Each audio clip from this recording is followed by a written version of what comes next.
Right, team.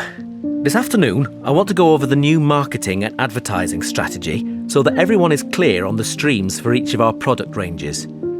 Let's start with toys for children. Now, last year, most of the advertising was done through leaflets posted through people's letterboxes across the city.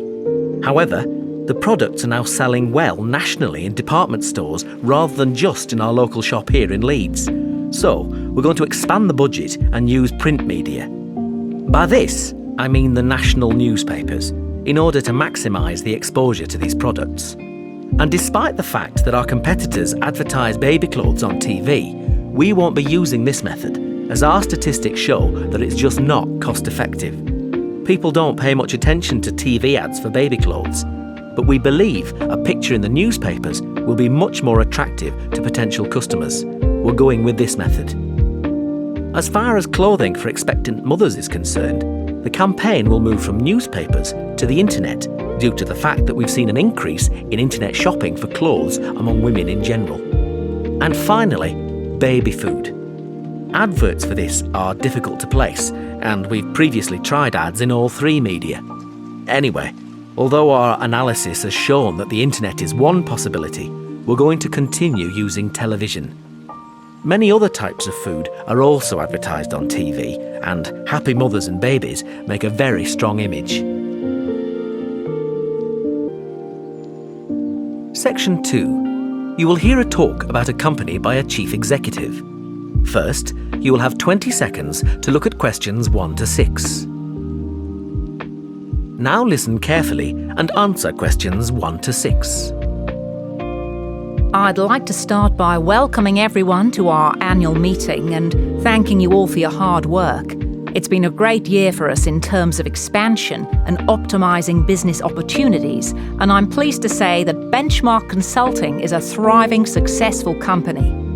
I'd like to take this opportunity to give you an overview of where the company began and where we'll be going in the next 10 years. For those of you who've been with the company since the start, sorry if you already know all this, but we have so many new staff members that I thought it would be worth filling in some background information.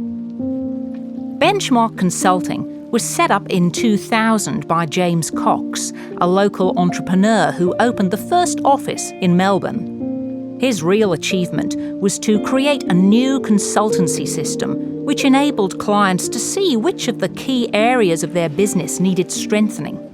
James was incredibly successful with this system and started the company off on a journey of expansion. He retired in 2006 and was succeeded by Fred Montgomery. Fred shared James's views on consulting and continued the expansion. He increased revenue to $5 million and opened a new office in Perth. Soon the Benchmark Consulting system had become just that, the benchmark for many other consulting firms, and Fred took the opportunity to sell Benchmark for $10 million in 2008. Our new owners are, as you know, TFB Group Limited, and their investment has allowed us to build our brand new headquarters here in Sydney. TFB Group have brought us more exposure at a national level, and our most recent success has been winning a contract with the Government of Australia, advising on management restructuring. Now, we ourselves have done a little reorganisation over the last year to maximise our productivity. We've thought long and hard about the best location for the marketing department, as this is the key to facilitating our future business. Although Perth has a large number of marketing companies, which enables us to learn from our competitors, it's Melbourne that's the gateway to international connections, and therefore we've decided to move all marketing operations there. In terms of professional development, we wanted to optimise the training programs available to our staff because training is vital if we want to remain competitive. As a result, staff training will no longer be here in Sydney, but instead will take place in the Perth office, where new facilities have been installed. Finally, we've looked at how to optimise our back-office administrative functions. Currently, each office has its own admin department. However, this is proving to be less efficient than we would like. In order to resolve this situation, all these functions will now be centralised here in Sydney. Before you hear the rest of the talk, you will have 20 seconds to look at questions 7 to 10. Now listen and answer questions 7 to 10. So, what does all this mean for the future? Well, after 10 years, I've decided that Benchmark needs a new vision for the future. I think it's time for us to divide up parts of the business into smaller units.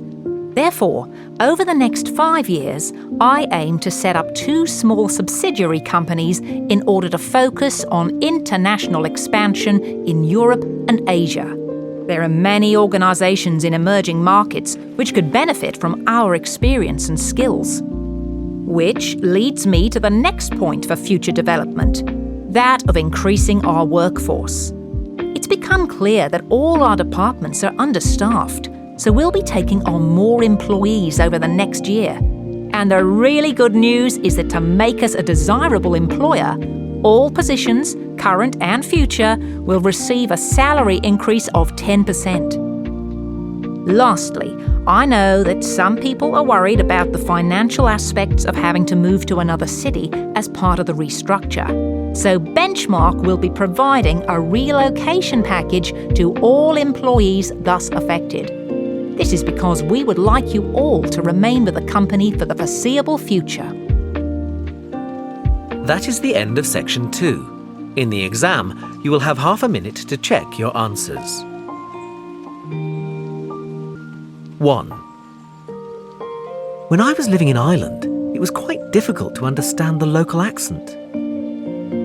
2. Do you think it's important to sound like a native speaker? 3. I would have learnt Latin, but it wasn't an option when I was at school. 1. Many of the dialects in the world are gradually dying out.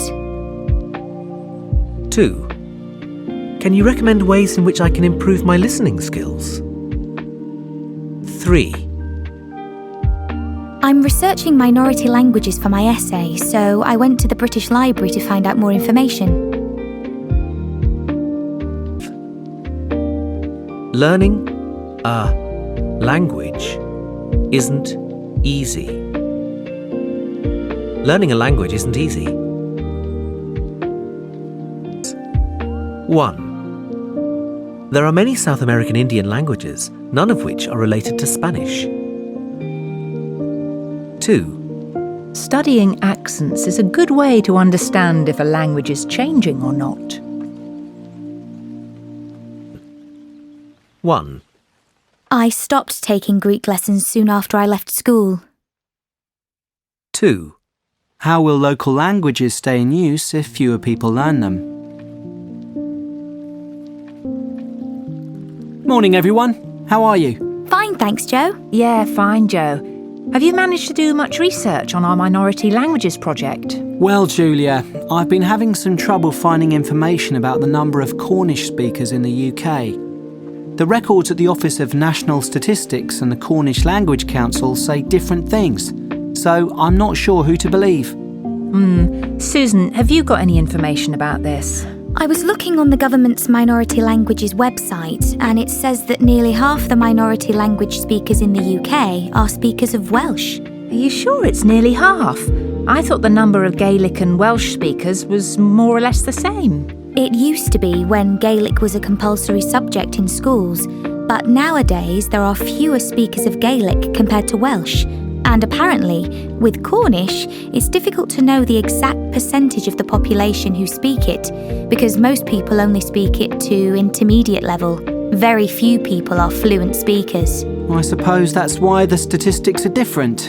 Well, I think we should go with the more conservative estimate based on the number of fluent speakers. I think you're right, which means that Cornish isn't spoken by nearly as many people as the other languages. Yes, I think that's right too. Based on fluent speakers, that means that Welsh is the most widely spoken, and the numbers of Irish and Gaelic speakers are more or less the same. Right, Harry, Rob, shall we get started on this presentation for European studies? Well, how about if I start by talking about the central regions of Spain where most people speak Spanish? Good idea. It's important we make it clear that the majority of the population use Spanish as their main language. Then I can introduce the Galician accent of the Northwest. But isn't Galician more of a dialect? Oh, yes, you're right. We've got to get our terminology correct because Spain is complicated in terms of languages and dialects and accents. How about we then move across to the northeast and I give details on the Basque language and how it's different from Spanish? That seems logical, Stephanie. Do you also want to mention the other language in the northeast? It's Catalan, isn't it? Yes. In fact, we should say it's the official language of the region to show how important it is. So, what am I going to present? We need to include something about accents and speaking styles, don't we? Of course. I could explain the difficulties of understanding the accent in the south due to the fact that the locals speak quickly. Excellent. Well, I think that covers everything. Shall we meet tomorrow to practice our presentation? So, Natalie, Louise, how are you doing with your report on encouraging people to speak local languages? Fine, thanks, Dr. Phillips. It's been really interesting. We've found lots of information which we've collated for our report. Good. What are you going to focus on?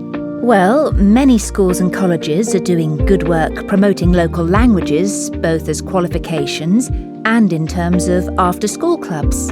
And then there's the rise in popularity of minority language music, which seems to be driven by tourism. Tourists who are exposed to songs in indigenous languages become interested in learning those languages. OK, now you need to be careful with these topics. They are fascinating, but you need to look at the influences which drive language learning. Education doesn't leave people much choice, and music isn't a strong enough factor. Do you have any suggestions for us? Well, what did we talk about in last week's seminar? Can you remember any of the real push factors? Do you mean things like communication and relationships between companies and their workers? It's much more powerful than music, don't you think? Yes, I see what you mean. So I suppose our other idea isn't very strong either. We also thought about hobby groups, but I'm beginning to think they're less significant. Yes, there aren't sufficient hobbyist groups to make a real difference to local language learning. But think about something else which is similar but reaches a much larger proportion of the population of a country or community. Ah, like online discussion groups. I remember in the lecture you talked about how the internet is fueling the increase in local languages through the World Languages Project. This is more appropriate for your report because we can actually measure the amount of correspondence in each language and chart increases and decreases over time, which makes it a more rigorous form of analysis. Of course. So we should definitely include that in our report. It's becoming clearer now. We need to write about the larger factors involving commerce and online communication where we can record language usage. I think it's better than looking at anecdotal information. Thanks, Dr. Phillips. Section 3. You will hear 3 students discussing a language project.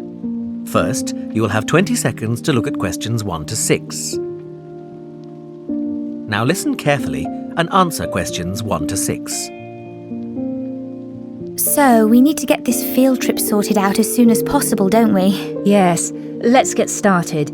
James, have you worked out which 2 countries we should travel to? Well, I thought we could go to the USA and Mexico because that's where the populations of most native languages are concentrated. But then I found out that the 3 languages we're most interested in are more widely spoken in Canada than Mexico, so I think we should go there instead.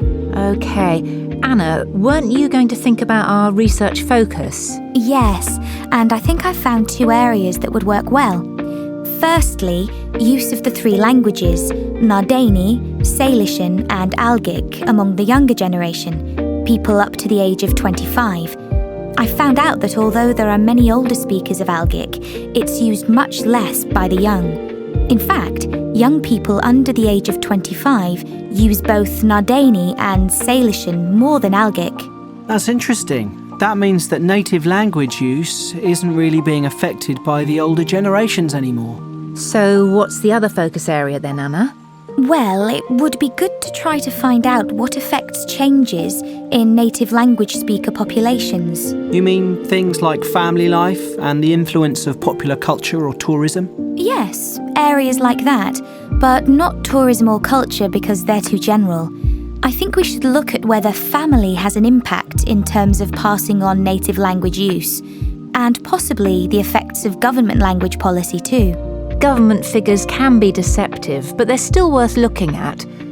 Maybe we should also focus on something like job creation and work statistics and the number of people who leave the USA to live in another country instead. Yes. I think emigration would be as useful as language policy. OK then, let's focus on those three as well as what happens in families. Before you hear the rest of the conversation, you have 20 seconds to look at questions 7 to 10. Now listen and answer questions 7 to 10. Well, shall we look at our route now? Most of the speakers we're looking for are in California, so we could start there. We can spend 2 weeks travelling around and meeting people to get some background information, and then start collecting data. What do you think about beginning in the southwest corner of the state and visiting the Barona Reservation? That's a good idea. We'll be able to get some interviews with native language speakers there. And then we could go to the Eastern Mountains to visit the local education authority of North County. They've got a native language project for school children. Why there? Wouldn't it be better to go to the education department in San Diego? It's bigger. But they focus more on Spanish and English bilingualism and less on native languages. In that case, the North County Education Authority will be more valuable, so let's do that.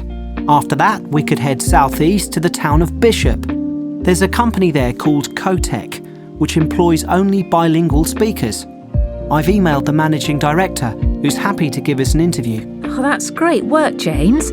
It sounds like something we should definitely do. Right, well, I'll email her to confirm. Also, we should go to Sun City. It's this bilingual town in the south-central area of the region. They have a policy whereby all signs in the town must be in the local language as well as English. We can take photos of these signs. They'll make good visuals for our report. But won't that be intrusive for the people who live there? No, they're used to it. The village is used as a model for other communities who'd like to do the same thing. In that case, let's add it to the itinerary. Practice exam. You will hear a number of different recordings and will have to answer questions on what you hear. There will be time for you to read the questions and instructions, and you will have a chance to check your answers. All the recordings will be played once only. The test is in 4 sections. At the end of the test, you will be given 10 minutes to transfer your answers to an answer sheet. Now turn to Section 1. Section 1. You will hear a customer asking for help in a shop. First, you will have some time to look at questions 1 to 7. You will see that there is an example which has been done for you. On this occasion only, the conversation related to this will be played first. Excuse me, where are the dresses? They're at the end of this aisle, on the left. Can I help you with anything? The assistant says the dresses are on the left, so left is written as the answer. Now we shall begin. You should answer the questions as you listen, because you will not hear the recording a second time. Listen carefully and answer questions 1 to 7. Excuse me, where are the dresses? They're at the end of this aisle, on the left. Can I help you with anything? Yes, maybe. I'm not from around here, so I don't know this store. Well, I can help you with anything you need. Fantastic. I'm actually down here for my brother's wedding, and I need something to wear. I've just started a new job, and I haven't had time to get anything yet. I'm looking for something smart. Maybe a new dress. Well, what about this one? I think it's too hot for long sleeves. Yes. Well, this one has shorter sleeves, and it still has the bow, which I think is a nice detail. Or there's this patterned one. I'm not keen on a pattern. I think I'll go for the one with the bow. Do you have it in a size 10? Let me have a look. Yes, here. Great. I need a hat, and then I can try them on together. What kind of hat are you looking for? What about this one with the flower? Yes, but if I may suggest, a taller hat would add to your height. Really? Yes, try this one. Oh, I see what you mean. We have this style with the single flower or with a small bunch, and it comes with a wide or narrow brim. I like the narrow brim and just the one flower.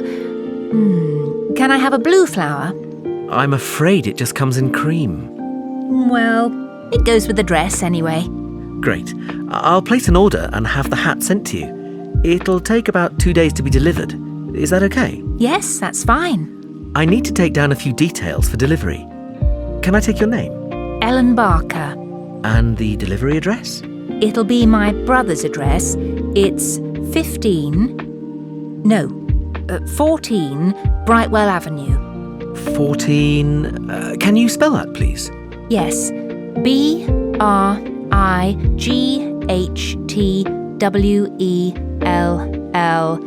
Avenue, Staybridge, Kent, DA4 7DF.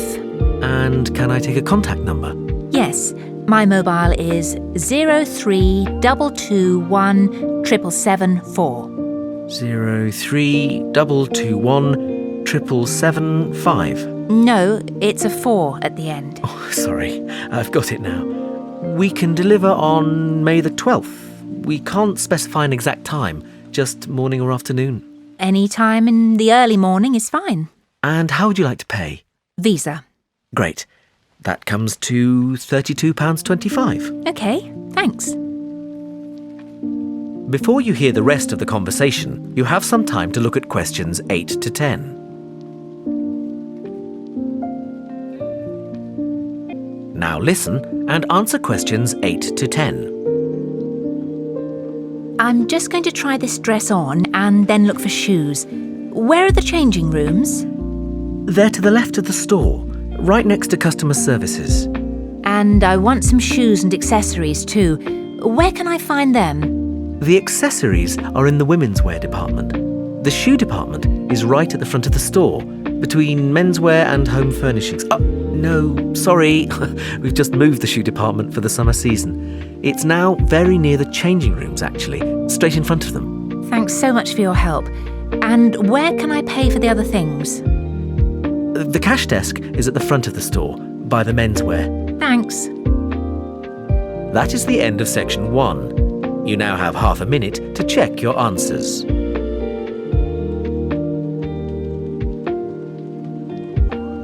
Section 2. You will hear a talk by a tour guide. First, you will have some time to look at questions 11 to 17. Now listen carefully and answer questions 11 to 17. Welcome to San Fernando City Tours. I'm Mark, your tour guide. We have a lot to see in 3 hours, so make sure you're comfortable. We'll be traveling into the historical district first, and then into the town center. After that, it's out to the harbor, and we'll finish up at the lighthouse, just past the harbor. That will take us up to midday, and after that, you're free to do what you want. At the lighthouse, you'll have a chance to visit the tea room and take photographs of the magnificent coastline. Now, as we have only 3 hours, we won't be able to take you around the shopping district, but we think you'd prefer to look around the shops there in your own time anyway. San Fernando has some well-known tourist attractions, the lighthouse, for example, and the National Library. However, the little-known military museum is not to be missed. Be sure to visit before you leave. Now, there's a lot to do in San Fernando. Indeed, there really is something for everyone. For those who love the water, I can recommend a trip on the Seafarer, one of the most famous boats on the San Fernando River. It does an evening trip with a 3-course meal included. It's great fun for everyone, but especially for young people in their teens or 20s. After 9, there's a disco on the boat, and it gets really lively. Then there's a climbing wall near the town center. It's incredibly popular, with a large wall for expert climbers and a smaller wall for novices. There's a junior wall and a creche, so it's a great day out for those of you with kids. And if you like walking, there's some great walking tours. The City Sights tour is highly recommended, as is the walking tour by the coast. But that one's only for the fit, not really suitable for children or the elderly. For more mature people, or those less able to get around, I would suggest a tour around the vineyards. It can be done in the luxury of a coach, and it's a wonderful way to explore the region's wines. Before you hear the rest of the talk, you have some time to look at questions 18 to 20.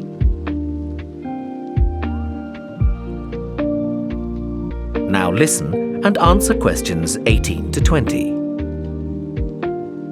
Naturally, there's a charge for all these attractions, but you can get 15% off if you have an Explorer Pass. If you don't have a pass but would like one, the driver here has application forms. Just ask him for one and fill it out while on the tour. Then you hand it into the tour office. Normally, it costs $10, but this year it's just $7. When you hand it in, you'll get your picture taken for the card on the spot, and then your card is ready to use. Remember to show it whenever you pay for anything. The discounts apply not just to tourist attractions, but some bars and restaurants. Basically, everywhere you see a red Explorer symbol. We're coming up to the historical district now. If you'd like. That is the end of section 2. You now have half a minute to check your answers.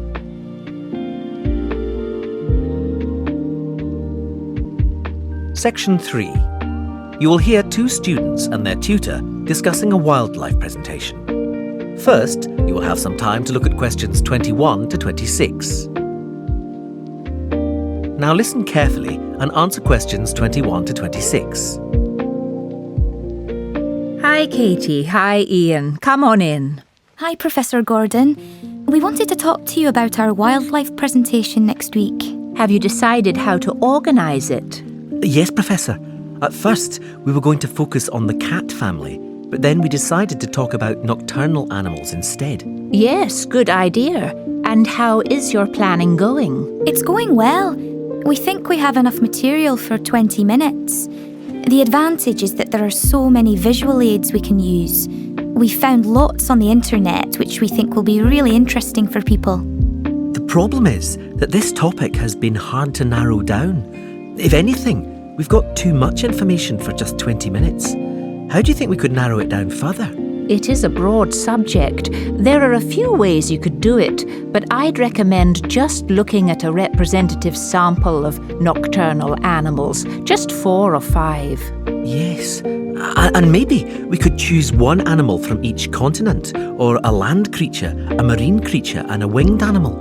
I like the idea of separating it by different types of animals. And if we limit the detail, we'll definitely have enough time. But don't limit the detail too much. Also, think how you're going to interest the audience. Well, we're going to have a picture for each animal so we can talk through the picture. That's a nice idea, but don't limit yourself to pictures. If you can find any clips of the animals, use them. Showing brief video clips can keep an audience interested. I'll look on the internet tonight. And think of questions to ask your audience. People like to be involved. Yes, that's a great idea. Anyway, Professor, we've been practicing our presentation and we'd like to show you a small section. Is that okay? Well, we just have a couple of minutes left, but go ahead. Before you hear the rest of the conversation, you have some time to look at questions 27 to 30. Now listen and answer questions 27 to 30.